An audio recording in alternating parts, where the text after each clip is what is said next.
is Roger Green, host of the Surfing the MASH Tsunami podcast. This week, we're offering 5 conversations from episode 21, our review of the updated clinical practice guidelines from EASL, EASD, and EASO with Louise Campbell and co-authors Elisabetta, Bugianesi, and Frank Tacke. Plus, from the vault, a discussion from 2023 about clinical care pathways. This final conversation begins with me asking what kinds of changes the authors would like to see in the healthcare system. Frank likes Louise's idea of cardiometabolic pathological nursing and, more broadly, motivating physicians and nurses to view MASL more holistically. Elisabetta envisions a world where not only are there multidisciplinary teams, but each physician asks what they can do for the, and I quote, liver-kidney metabolic alliance. Frank describes this as like a dream and would like a world where the patient comes to the hepatologist for a cardiac workout, endocrine workout, nutritional counseling, and other holistic support. It would also help get the correct patients triaged in primary care or referred to specialists. I ask whether tumor boards in oncology serve as a model for this kind of integrated metabolic disease treatment. Frank says in his institution, boards do exist for cirrhosis patients, but they'll never be realistic for the number of patients that need treatment. As the conversation winds down, several smaller issues emerge. Louise wonders how these guidelines might be used in less affluent countries or those with less advanced or resourced healthcare systems. Elisabetta stresses the importance of generating awareness. I ask how the guidelines will incorporate updates for future drugs and bariatric surgery data. Frank feels this will not be a particular challenge and cites the upcoming data on obesity drugs and the special study as information that might drive updates. He also suggests that all listeners should download the guidelines, a link to which is listed in the Surfing the MASH Tsunami webpage. And with one final set of congratulations to the authors from Louise and me, the episode ends. As Louise and I each comment at least twice during this episode, these guidelines are exceptionally impressive in terms of their scope and forward-thinking recommendations. Hopefully, this will energize you to review the actual guidelines, for which there's a link in the article write-up on the Surfing the MASH Tsunami website. Each conversation is uplifting in its own way, so just sit back, listen, learn, absorb, enjoy. And when you're done, join the conversation in our LinkedIn discussion group.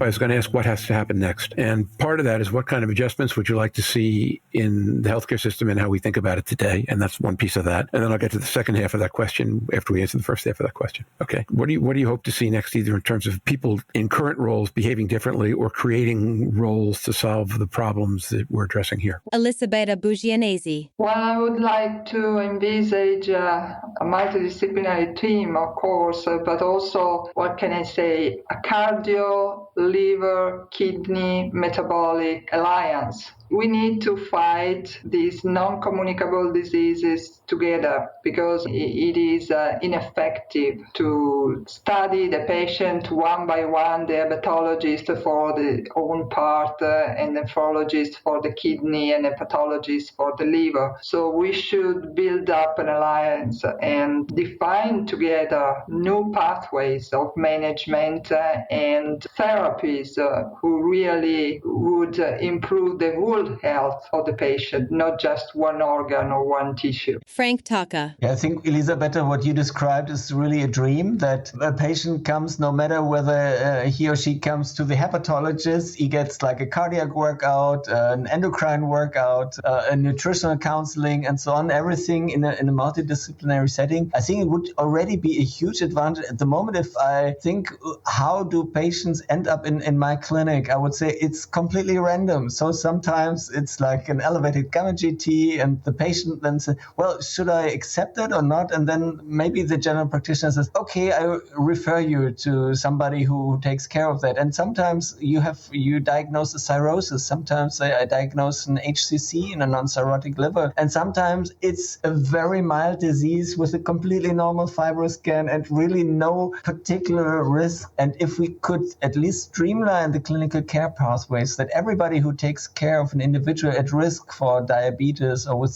several cardiometabolic risk factors would screen for liver disease once in a while, particularly if you have more than one risk factor, because we know it's additive and synergistic, and then have these clear referral pathways. That would already be a huge plus if we could achieve that. And I agree with Elisabetta, it's important that the liver is one aspect of the management by everybody who takes care of these individuals. And in the end, if they have cirrhosis, I guess hopefully they will be referred to the liver specialist anyway, because that is probably a bit too much to manage for somebody outside the hepatology specialty. But that will be hopefully only a fraction if we detect early enough and kind of counteract those risk factors. That's great, Frank and Elisabetta. A thought and a question. Okay, the thought comes from Ken Cusi, whose comment was that in diabetes, if we check the eyes once a year and we check the kidneys once a year and we check neuropathy once a year, why wouldn't we check the liver once a year? Which seems a pretty simple way to stay on top of things. Okay. The other thought was a little more complicated.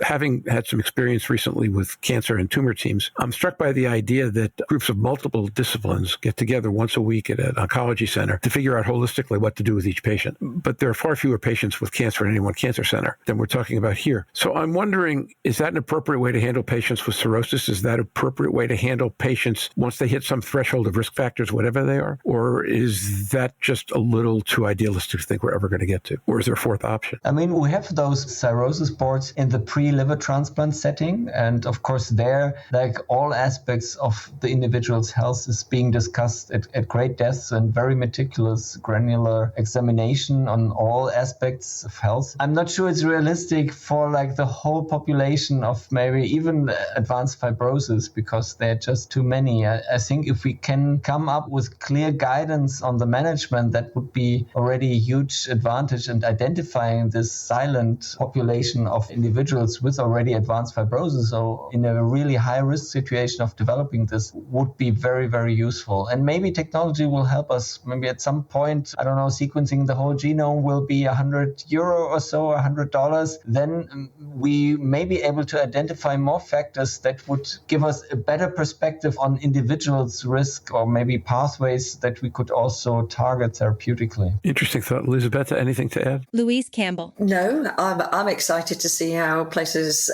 like Australia, obviously where I work as well, will take to these guidelines, because things like FibroScan aren't on Medicare, so they don't have access to the non-invasive technologies that we do in Europe. I know they're keen to look at the nice guidance of putting non-invasive technologies like VCTE into primary care and how that's going to go. So it'll be interesting to see how these nations and other parts of the world reference these documents, which are by far the latest things. So I'm looking for how wide your spread is going to be from the documents and the process, because the process is thorough. You've covered the ethnicities and that. I'm looking forward to seeing you. I think you could span the world. If I can make one last comment. The document looks good. I can say that we did a good job. The problem is if people is going to read it. So awareness is always the key, because you can have the best guidelines in the world, but if no one is reading, if no one is taking into account this disease, then it's useless. So, I mean, spreading awareness is very, very important. I couldn't agree more. I do have one more question. This is about the future, right? Which is that at this Congress, at the same time that these guidelines were revealed, we had 5 or 6 major phase 2B drug studies, and we had the special trial, which suggests that bariatric surgery in a cirrhotic patient has an astonishing 10-year risk reduction rate. I think it was 0.28 on mallow and 0.2 on decompensation. How do you intend or hope to help these guidelines keep pace or stay close as the rate of technological knowledge and drug improvement and device improvement, frankly,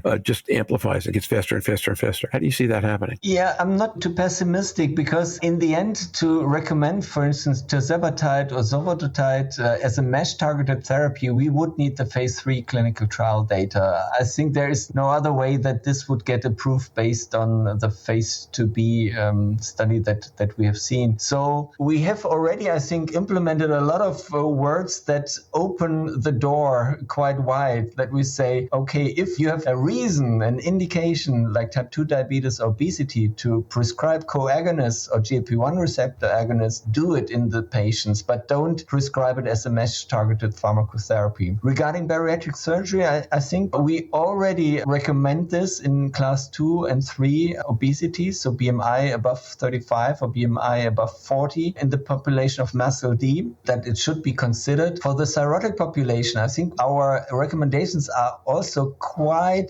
proactive, because we do not say, oh, it's contraindicated in cirrhosis, as many guidelines have done this before. We open the door quite widely to say, okay, consider if there is portal hypertension, history of decompensating events or anything, and then do it at a center that is very much much qualified for this. And I think based on the data that were very impressive from the Cleveland Clinic and the success of bariatric procedures in individuals affected with compensated cirrhosis, I would say I would come up with the same recommendation. So I guess the evidence that is there is included as much as possible. I don't think that every center who does, 5-6 procedures per year should do this in an individual with compensated liver cirrhosis. That would be probably quite risky. But in experienced centers, I think even bariatric surgery is an option for patients with compensated liver cirrhosis. Thanks, Frank. And do any of you have any comments or questions you want to add at this point? We've been doing this for frighteningly close to an hour, and I think it's time to wrap up.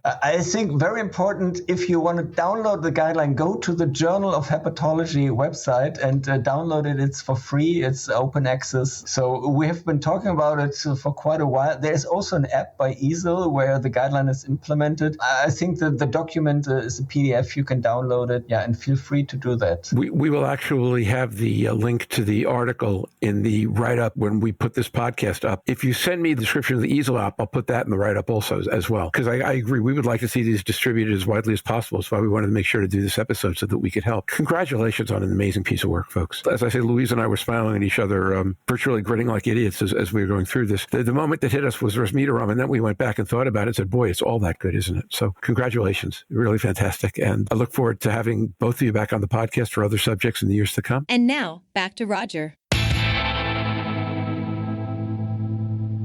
We hope you've enjoyed this recording. If you have any questions or comments about the content of this conversation or the entire episode, please put them in the review section of the page from which you downloaded this conversation, or send an email to questions@surfingmash.com. Next week, Jeff Lazarus will join us to discuss the Healthy Liver, Healthy Lives initiative. Until then, stay safe, surf on. We'll see you on the podcast. Bye-bye now.